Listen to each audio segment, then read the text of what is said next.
집안에 문제가 생겨서 아니다, 우리가 지내겠다 할 때 그 유체를 어떻게 인도하는지, 그 다음에 재산 누가 지낼지에 대해서 대법관님은 전수환님은 거기에 다수결의 의견에 따라야 된다 하는데 결국 판결을 그 집의 장자가 그것을 해야 된다고 났습니다.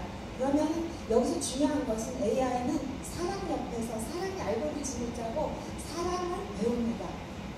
그래서 만약에 그 인공지능 법률가가 전수환님 대법관 옆에서 쫓아다니면서 배웠으면은 모든 지식의 플러스 전수환님이 그래도 유체인도에 대해서는 그 집안의 다수의 사람이 판결한 것으로 하려는 그런 판결을 공고해서 그런 판결 쪽으로 내겠죠. 그 다음에 교사는 너무나 빠른 속도로 아동들의 학생들의 능력, 그 다음에 그 아는 정도에 따라서 학습 자료를 만들어서 학습 자료를 가르치고 상호작용을 합니다. 또한 지금 저게 보듯이 이미 우리나라 병원에서도 약을 배송하는 로봇이나 인공지능 약사가 저기 사진에 보이듯이 여기 인공지능 약사가 나오기 시작합니다. 인공지능 약사는 인공지능 의사가 처방을 내린 것을 보내면은 그 자료를 가지고 무슨 약은 어떻게 하고 이 사람은 몇 살이고 몸무게는 어떻게 되니까 그 약을 처방해서 그 다음에 약이 정렬이 잡혀 있어서 따다다닥 포장해서 딱 그 다음에 로봇이 배달을 해서 그쪽에 배달하게끔 하는 시스템이 지금 많이 이루어지고 있습니다. 그러니까 앞으로는 약사, 여기 나온 직업들의 어떤 위험이 있습니다. 전수환님과 한번 대화를 했더니 앞으로 판사가 다 굉장히 위험하지만, 그리고 사람들이 나는 이 판결이 억울해, 대법원 이 판결이 억울해 하니까 차라리 나는 AI 판결을 따르고 싶어 라고 하는 사람이 많다고 합니다. 그렇지만 최종 그 자료를 가지고 가장 현명하게 사회적으로 도덕적으로 할 수 있는 것은 역시 사람입니다. 그래서 앞으로는 AI가 그 판단하는 것을 또 심사하는 그런 사람은, 그런 직업이 또 필요할 것입니다. 그래서 AI 간호사도 생기고 AI 비서도 생기고 심지어는 모든 기사를 기자보다도 다 잘 쓰는 AI 기자가 생겼고, 텔레커뮤니케이터를 비롯해서 심지어는 우리가 맛있게 먹는 커피와 케이크까지 성수동에 있는 모포곳에 가면은 나의 애인의 이름을 저기다 하트에 써줘, 사랑해 하면 그렇게 써주고 커피도 만들어주고 있습니다. 그러면은 이 AI가 전부 만들어줄 때 우리는 어떻게 해야 될까요? 상호작용을 해야 되겠죠. 그 다음에 모피스라고 해서 모든 물류가 인공지능에 의해서 누가 어떤 것을 어떻게 오더를 하는지를 보고 차를 가지고 오면 그 자리에서 픽업만 할 수 있게 그 시스템이 그렇게 이미 미국에서 모피스라고 해서 돌아가고 있습니다. 그러면은 이렇게 AI가 발전하니까 점점 영화에서 심지어는 AI 그 컴퓨터하고 사랑에 빠지는 사람의 영화가 나오는 호라는 영화가 있습니다. 그래서 그 AI하고도 사랑에 빠진 그 과정에 대해서 잘 설명했고, 아까 선배님께서 남자와 여자의 그 대화의 내용과 속도를 얘기하니까 하루 동안은 여자는 약 7,000 단어를 얘기를 하고 남자가 7,000 단어 하면 여자는 한 2만 단어, 한 3배쯤 하니까 그 많은 단어를 얘기하는 그런 특성상의 차이가 남녀에는 있는데요.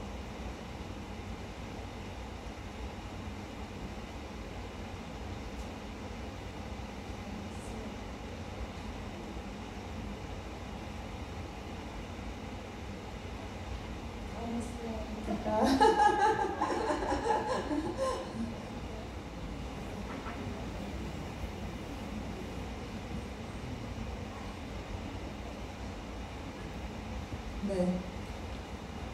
사람이 하다 보니까 다음을 안 넘어가니까.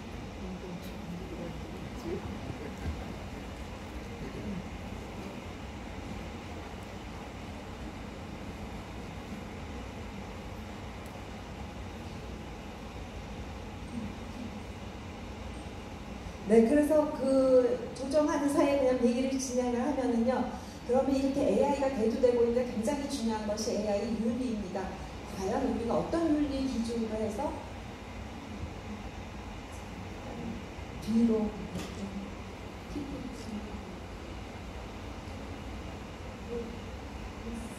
슬라이드가 안 나오나요?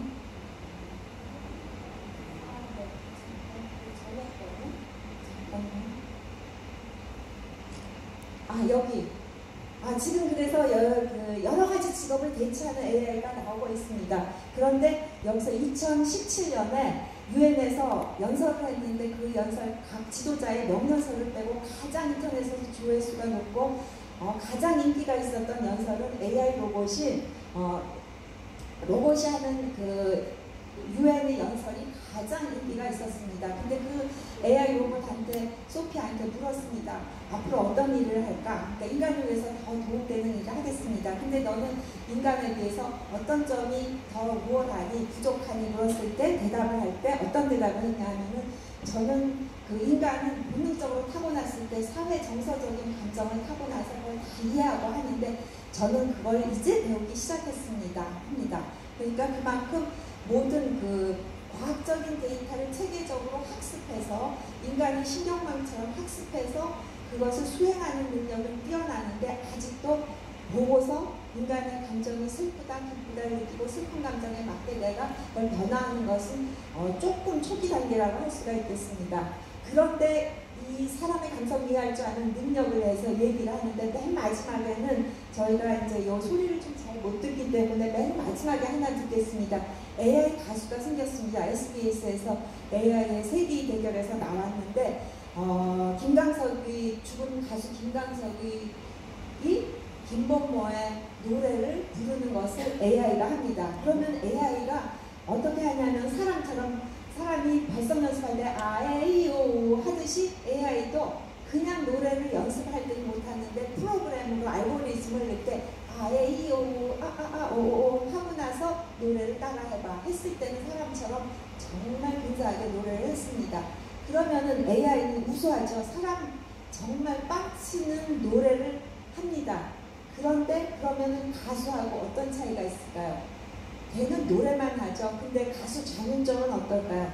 트로트 기가 막히게 잘 부르죠. 그런데 장윤정은 저는 그걸 보고 깜짝 놀랐습니다. 저기 해방타운이라는 TV 재미난 프로그램에 나와서 하는데 굉장히 따뜻하더라고요. 이 사람이 시집을 잘 가서 시집 가기 전에는 엄마하고 동생 때문에 고생을 많이 했는데 그 도경훈 아나운서의 그 사랑을 듬뿍 받은 연후에 많이 이제 심리적으로 안정이 돼가지고 그 친구들한테 그 인삼을 잘라서 꽃을 만들어서 그 꽃을 술로 담아서 그 술을 만들어서 그거를 선물하는 그런 장면이 나옵니다.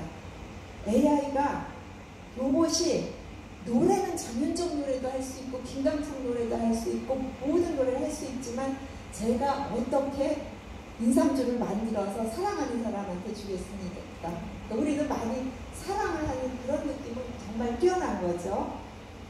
그래서 AI 윤리에서 문제가 되는 것은 개발자가 만들 때 예전에는 이렇게 만들었습니다. 모든 여기 데이터가 있어.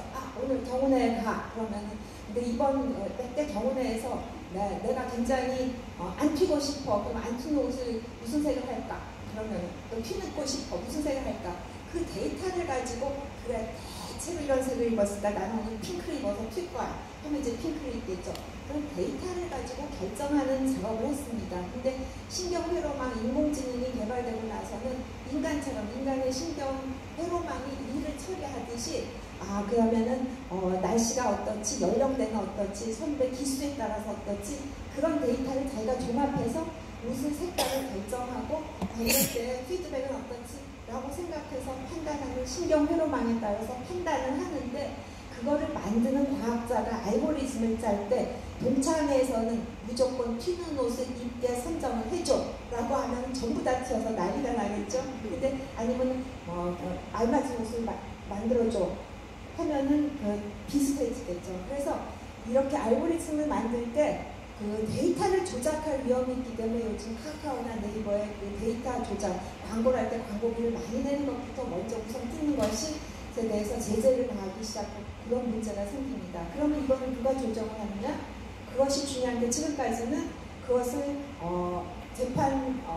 법원에 가서 하지 않고 과학자들이 자기 도덕심에 따라서 이 알고리즘을 짤 때는 이런 식으로 가야지 하게 했습니다. 앞으로는 그것이 좀 더 세분화될 될 것 같습니다. 그 다음에 두 번째는 AI는 사람만큼만 이용합니다. AI는 사회를 비추는 거울이죠. 그래서 사실 AI가 사람이 하는 것을 쫓아합니다. 그런데 사람도 편견을 가지고 있어요.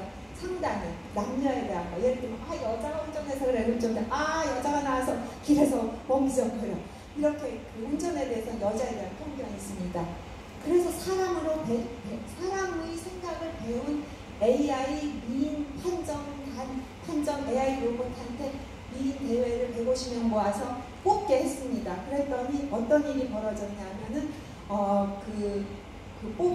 뽑은 사람 중에 거의 대부분이 백인이었고 동양인이 몇 명, 흑인은 한 명이었습니다. 그 얘기는 우리가 그 인종에 대해서, 성별에 대해서 우리 자체가 편견을 가지고 있고 그것을 AI가 학습해서 그렇게 하고 있습니다. 그래서 그런 편견을 우리부터가 안 갖고 평등하게 가는 그런 우리가 모범이 돼야 AI가 쫓아서 모범이 되는 것입니다.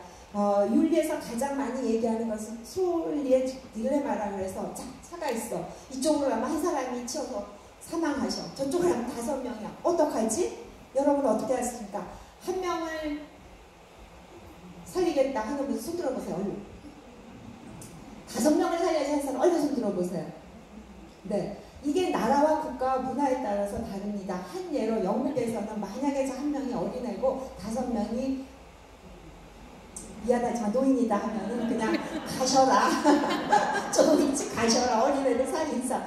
라든지 또는 저기 그 아라비아 쪽에 가면은 남녀 성별하면 저기 그 여자가 5이고 남자를 살려야지 여자 가셔라. 이렇게 판단을 하게 되는 것이죠. 그래서 이런 것을 판단을 이용해서 가장 우리 가까이 온 것이 테슬라라는 자율주행차입니다. 그래서 테슬라는 여기 있는데 나오자마자 미국에 있는 아들이 빨간 테슬라를 사서 이제 저를 타고 이제 길거리에 나와서 자율운전을 좀 맡겨보자 하고 갔습니다. 가다 보니까 제가 고속도로는 굉장히 잘 갑니다. 근데 고속도로가 갈라지는 게 항상 오른쪽으로 갈라지는 길은 쉽게 가는데 가다가 이상하게 미국에서 중간에서 이렇게 양쪽으로 갈라지는 데가 있고 그것도 막 두세 개가 있습니다. 그러면 제가 막 뻘개지면서 너가 좀 운전대 잡고 해줘라.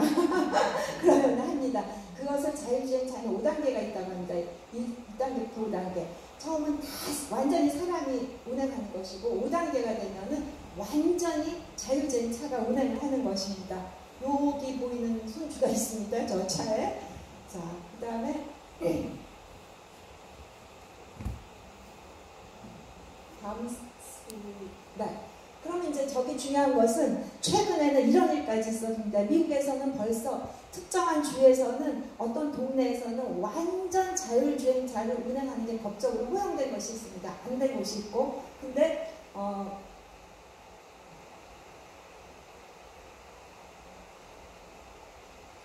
네. 2017년 미국 애리조나주 피닉스에서 이제 그 웨이모, 구글에서 만든 웨이모하고 테슬라로 한번 시켜봤습니다. 밤에. 나는 이 목적지에서 저기까지 가. 근데 어떻게 가는지를 아무도 안 타고 자율주행을 시켜봤어요. 그랬더니 웨이모는 조심스럽게 주택가로 가면서 이렇게 천천히 갔습니다. 그래서 시간이 7분 54초가 걸렸는데 테슬라는 떡하니 하이웨이 입구에 떡 서서 신호등을 2분이나 기다려서 저 왜 안 가지 하는데 그 다음에 하이웨이로 접어드니까 쏜살같이 달려서 목적지에는 5분 15초 만에 굉장히 빨리 갔습니다. 자, 그러면 여러분이 자율주행차? 나 무서워서 안 타고 그걸 어떻게 믿어? 라고 하는데 점점 그런 시기가 다가오는데 여러분은 어떤 자율주행차를 타겠습니까? 테슬라를 타실 분 손 들어보시고 웨이모를 타실 분. 그런데 대부분 우리는 저기 웨이모처럼 좀 시간 걸려도 돼. 뒷골목으로 돌아서 가죠. 제발. 사고 내지 말고. 라고 합니다. 그러면은 이제 차를 만든 사람이 그 웨이모에 같이 만드는 알고리즘을 넣을지 테슬라에 넣을지를 생각해야 되고 판단을 해야 되겠죠. 그런데 어떤 아주 까다로운 고객이 나는 절대 못 참아. 무조건 최대로 빨리 달리게 내 차만 특별히 프로그램을 해줘. 그렇다면 그 사람은 거기서 나온 사고나 모든 도덕적 책임을 져야 되겠죠. 그래서 그런 도덕적 책임이나 보험을 사람이 지었는지 보험사가 지는지 자동차에서 지는지 그런 거에 대한 합의가 아직 이루어지지 않고 있어서 그런 것에 대한 합의가 서로 의논 중에 있습니다. 그래서 이 자율주행 대결, 두 개가 대결하는 것에 좌회전했는지 우회전했는지 이 영상이 있는데 영상은 스킵을 하겠습니다. 그 다음에 우리가 이제 늙고 있잖아요. 늙고 있는데 어떻게 되겠습니까? 혹시 점점 우리가 너무 오래 사니까 원치 않는데 가벼운 치매가 걸릴 수도 있습니다. 근데 치매 걸리면 장기 기억은 되는데 단기 기억이 잘 안 되죠. 어제 오늘 거. 그치만 옛날 거는 잘 기억합니다. 그래서 어떤 기기가 의료기기가 나오고 있냐 하면은 이렇게 자전거에서 페달을 밟고 운동을 하면은 저기 영상에서 구글맵을 통해서 내가 살던 동네, 내가 다니던 학교 그런 데가 영상이 나오면서 아 내가 저기서 어떻게 했고 저 첫사랑을 만나고 이렇게 결혼해서 그러한 영상들이 나옵니다. 그러면 그로 인해서 좋은 기억을 아름다운 기억을 떠올리면은 그 치매의 진행 속도를 빨리 가는 것을 늦추고 서서히 할 수 있는 그런 장점이 있어서 이런 기기들이 많이 만들어지고 있고 그래서 그런 기기가 아까 회상 자전거라든지 유럽에서 나왔고 또 잘 걷지 못할 때는 같이 보행을 보조하는 로봇이 있고 그 다음에 지금 우리나라에서는 저기 호순이라는 실버 케어를 하는 로봇이 나와서 한 7, 80만 원에 판매가 되고 있습니다. 그리고 정부에서는 저거를 구입을 해서 독거노인에게 지원을 하고 있습니다. 뭐 귀를 만지면은 아 좋아하는 노래 들려줄까? 그 다음에 쪽귀를 만지면은 아 이제 운동을 하세요. 그 다음에 이제 그 손을 만지면 아 우리 안아요 하고서 이렇게 안고 있으면 등을 또닥또닥거리게 하는 그런 기능들을 가진 로봇이 인공지능 로봇이 점점 우리 사회로 다가오고 있습니다. 그런데 이제 누가 그런 농담을 하더라고요. 저기 메타버스 시대가 와 그러니까 근데 우리 선배님들은 뭐 너무나 다 그러신 분이 한 분도 없으신데 그거 무슨 버스야? 마을버스야? 시내버스야? 나도 좀 탈 수 있어? 라고 얘기를 했다 그래서 막 웃었는데 메타버스라는 것은 메타 더하기 유니버스인데 이미 얼마 전에 이건 회장님 그 추모에 갔던 저희 선배님께서 그 자리에서 스님께 김정일 친필인 반야신경의 전자책을 선물하면서 메타버스에 대해서 언급을 하셨습니다. 그래서 메타버스에서는 내 것 내 것이 없는 세상이 되는 것 같고 가상 공간에서 그 리움 컬렉션을 다 볼 수 있는 공간이 된다 그래서 그 메타리움 상표권을 특허청에 등록까지 상성을 했습니다. 그럼 메타버스는 뭐냐 하면은 우리가 지금 이렇게 코로나로 못 만나는데 화면에 틀어놓고서는 친구랑 뭐 카톡하고 사진 보고 영상으로 얘기하는데 2차원이잖아요. 2차원에서 2차원. 그런데 메타버스 시대가는 내가 아바타가 돼서 뛰어 들어갑니다. 그 공간 안에. 그럼 너도 들어와, 나도 들어와. 그 안에서 직접 만나진 않지만 같이 만나면서 그래 우리는 저 박물관에 가서 이걸 보자. 나는 이 그림이 좋은데 아니 난 저 글씨가 싫어. 나는 저게 좋아. 그렇게 같이 얘기하면서 하는 시대가 너무나 가까이 다가오고 있고 그런 것이 있는데 우리가 그것을 절대 안 해. 라고 하면 점점 이제 소외되는 돈이 되는 것이겠죠? 그래서 여러분께 추천하고 싶은 영화가 있습니다. 저기 넷플릭스에 가셔서 바이센트니얼 맨이라는 영화를 한번 보셨으면 합니다. 제가 쓴 책과 제가 지금 얘기한 내용에 대한 것이 정말 재밌게 그 주인공이 그 가사 로봇을 집에 데리고 오고 어떻게 가족과 잘 지내고 인공지능이 어떻게 감성을 발달시켜가지고 어떻게 가족을 사랑하고 그러다가 그 딸하고 잘 지내다가 너무 진짜 사랑을 해서 그 AI 로봇은 늙지 않으니까 손녀딸의 진짜 사랑에 빠지고 자기가 변화돼서 그 손녀하고 결혼하고 법적으로 인간이 안 되는 것을 극복하기 위해서 나를 죽게까지 세팅을 해달라고 해서 그것을 죽게 되면서 그런 얘기가 아이작 아시모프가 이런 소설을 쓰고 영화를 만든 사람 정말 인공지능에 대해서 정말 기가 막히게 공부를 해서 얘기를 너무나 재밌게 잘 썼습니다. 그래서 강추합니다. 자, 이 할머니 접니다. AI 시대에 사는 이 할머니는 어떻게 살고 있느냐. 네, 지난 코로나 2년 동안 아들, 딸들이 미국에 이남 밀려가 있는데 다 어떻게 미국에 있고 미국에서 재택근무하면서 애들 보면서 너무 힘들어 죽겠다고 합니다. 그래서 1시간씩만 아이들을 줌으로 좀 어떻게 봐줄 수 있냐. 그래서 줌으로 숙제도 봐주고 같이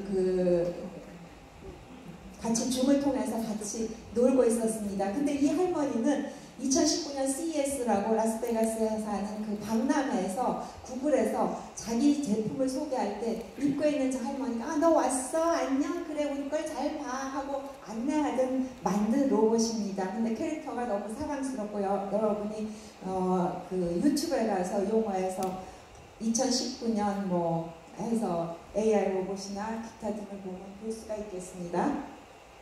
그래서 자 이제 곧 크리스마스가 오죠. 손주들이 있을 것 같아요. 그러면은 앞으로 그럼 손주들은 뜨는 직업과 지는 직업이 있는데 어떻게 얘네들을 준비시켜야지 이게 큰 과제입니다. 가장 중요한 것은 사고의 유연성을 가지는 거 첫째, 그 다음 둘째는 굉장히 사회성을 키워줘야 되고 그 다음에 세 번째는 창의성을 키워줘야 되는데 그것을 키워주는데 그나마 도움이 되는 것이 옛날에 우리는 이런 것을 어떻게 하냐면 코딩을 배우러 컴퓨터 학원을 다녔습니다. 근데 얼마나 그 장난감이 재밌게 잘 나왔는지 여기 오스모, OSMO, 오스모 듀오 코딩이라는 게 있는데 지금은 너무나 또 아마존이 잘 돼 있어서 아마존에 들어가서 오즈모, 듀오, 코딩 하면은 한 6만 7, 8천 원에 한국에 바로 택배가 옵니다. 그러면 이거는 코딩을 아이들이 배울 때 코딩을 일찍 가르칠 필요는 없지만 코딩을 하는 걸 통해서 논리적으로 사고하는 것을 아이들이 배웁니다. 근데 그 코딩을 예를 들면 옛날에는 첫째 줄 18런 Y스로 가, 둘째 줄 25 업으로 가 하는데 이거를 저런 칩을 가지고 그 다음에 여기 상당히 재미있는 것은 여기 아이패드에 이런 거울을 답니다. 그러면 그 밑에서 아이가 그 칩을 코딩 칩을 놓는 것이 그렇게 보여있고 그 다음에 여기서 이제 근데 내가 옛날 보통 게임은 그냥 막 총소리만 하는데 이 게임에서는 장점이 뭐냐면 자 여기 물에 안 빠지고 일로 가려면 물을 건너뛰어 여기서 건너뛴 다음에 나무 숲이 있어 어떻게 여기를 건너뛰지 돌아갈까 이거를 여기 있는 코딩 칩을 이렇게 요런 칩을 요거는 아래로 한 번 가 아래로 여기 있었으면 아래로 물을 한 번 건너뛰어 아니면 두 번 건너뛰어 요런 것을 자기가 놓는 것을 거울이 보고 그걸 인지해서 얘가 이걸 무사히 건너가면은 상으로 딸기를 줍니다. 그러니까 아이들이 그 논리적 사고를 진행하는데 도움이 되는 영유아용 장난감이라 요거를 추천을 해드리겠습니다. 여러분 많이 사랑하시고 많이 베푸시고 하시고 그 다음에 오늘은 뭐 여러 가지 이유에서 조금 영상을 못 봤는데 마지막으로 제가 들려드릴 것은 사실 보고 싶은 건 2017 UN 발언을 한 AI 로봇 소피아인데 여러분이 요거 키워드를 유튜브에서만 넣으시면 검색이 바로 가능합니다. 그 다음에 오늘 마지막 드릴 것은 세기 대결에서 그 SBS에서 만든 AI 그 가수가 김광석의 목소리로 부른 김범수의 노래인데 그거는 같이 듣겠고 그 다음에 이제 잠깐만 그거를 준비하는 동안 혹시 뭐 실수로 지금 유튜브를 잠깐 그냥 소리는 다 저기 소음으로 해놓으셨죠? 유튜브를 이렇게 해서 검색어에다가 검색어에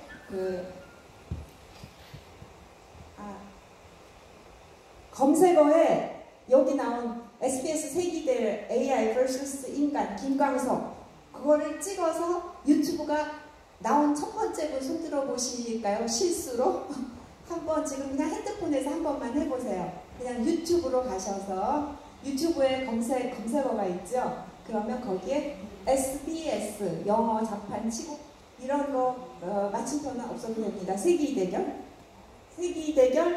김광석만 쳐도 됩니다. 여기 뭐 AI vs인가 하지 않고 SBS 세기 대결 김광석 쳤습니까? 그러면 나왔습니다. 그러면 나온 거 밑에다는 공유라고 나는 화살표가 있죠. 그렇죠? 공유 보여요? 공유를 탁 찍으면은 카카오톡 나에게가 뜹니까? 네, 그럼 나에게 보내보세요. 나에게 보내. 자, 그럼 카카오톡을 열어보세요. 나의 이름 계정에서 지금 이 노래가 뜬 사람, 성공한 사람 손 드세요. 제일 첫 번째로 저 가운데 계시면 죄송하지만 잠깐만 나와주실까요? 네네.